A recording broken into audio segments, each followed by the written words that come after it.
my privacy with whoever I might be seeing now in the States, or whether it is Mahogany. I'm going to keep that private just because I found out that, public relationships have way too hard of a hurdle to overcome. Yeah, I got you. So I can't comment on that, but I will say that after hours and hours of one-on-one discussions with mom and dad, I did win their blessing. They understood why I was there. They knew that my health is really important to me. And I'm not saying my health can overcome 30-year age gap. It's a ridiculous age gap. And I completely understand that, but from what we do have in common and from what, I think physically I can handle into my old age with my plans, and also looking at my mom and dad, you would not believe it if you saw them. My mom is almost 80. She still plays basketball. She still can out rebound her grandkids. She doesn't have one gray hair. She doesn't dye her hair or anything. No gray hairs. She still runs. She bikes. Like, she looks like she's in her 50s, honestly.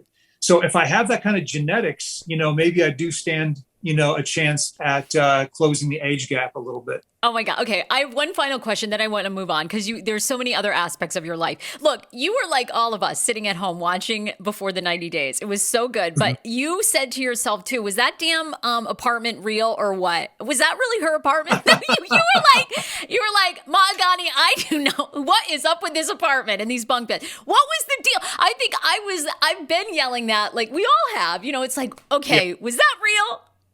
Oh my goodness. So I just assumed, because I was kind of going down a negative thought space with the whole thing. So she wanted to borrow some money, and I figured she needed to borrow the money for to make it look like she was living outside of her parents, Sure. So she rented out this Airbnb, for me to come and see her, to make her look more independent. That's kind of what I was thinking. Come to find out, she needed the money to pay a school bill, which she ended up, completely paying me completely back. She has a great job. She doesn't need any help. And she doesn't want any help from any American or any man. She's incredibly independent. And the fact that I told America that she, borrowed money was not a good look. She did not, appreciate that, which I understand. So she did not use any of that money for this Airbnb. And it wasn't Airbnb. It was a rent by the month apartment. And what happens is, in the summer, which is our winter in America, in their summer, everything gets very expensive. And so she usually just goes back and lives with her parents.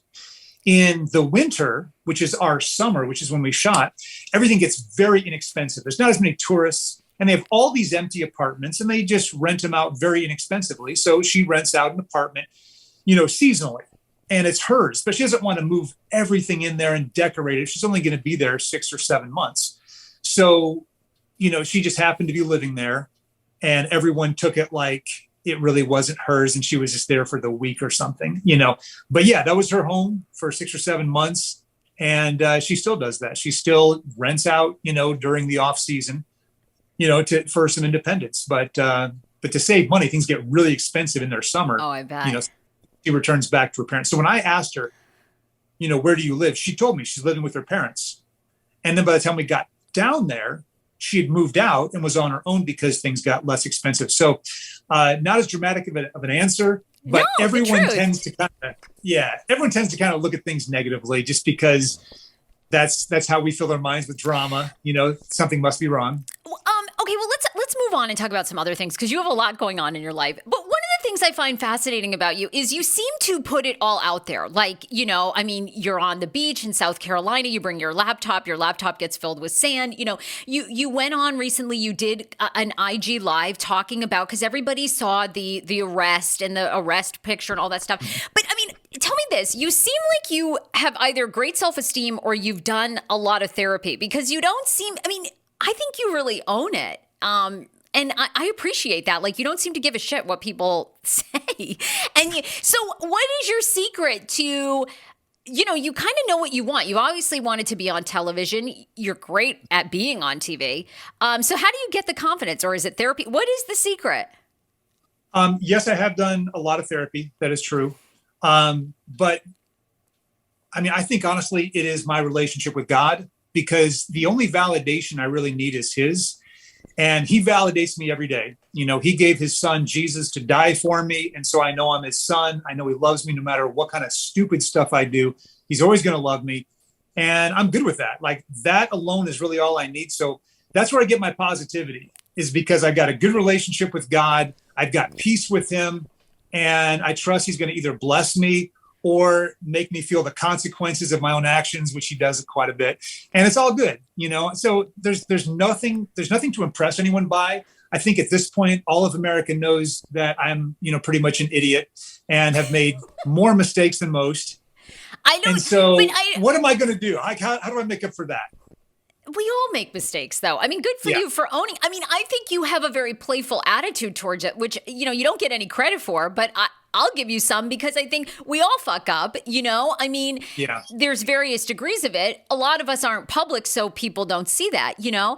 How difficult was it for you? Did you know that the DUI was going to come out, the arrest? I mean, which you talked about in the live, was you were under the influence more. So, tell me about that. So, people didn't get this either, you know.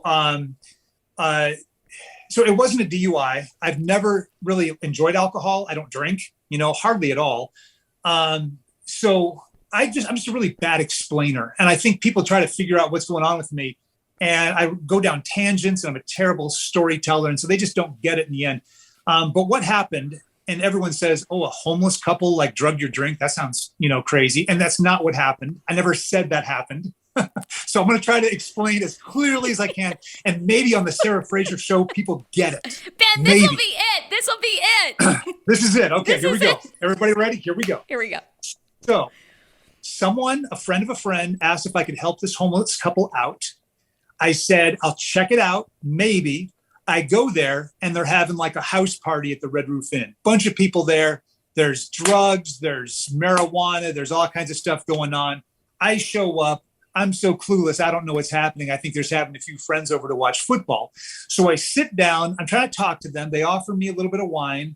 And I'm like, whatever. I don't want to say, you know, no. I thought, you know, it looked disrespectful. I took it. I drank it. And someone at the party, maybe everybody at the party, is doing, you know, drugs with wine. I have no idea. I just stupidly took it. And that was my fault. That, you know, I deserve every consequence that happens after that moment. So I took it. I don't know who.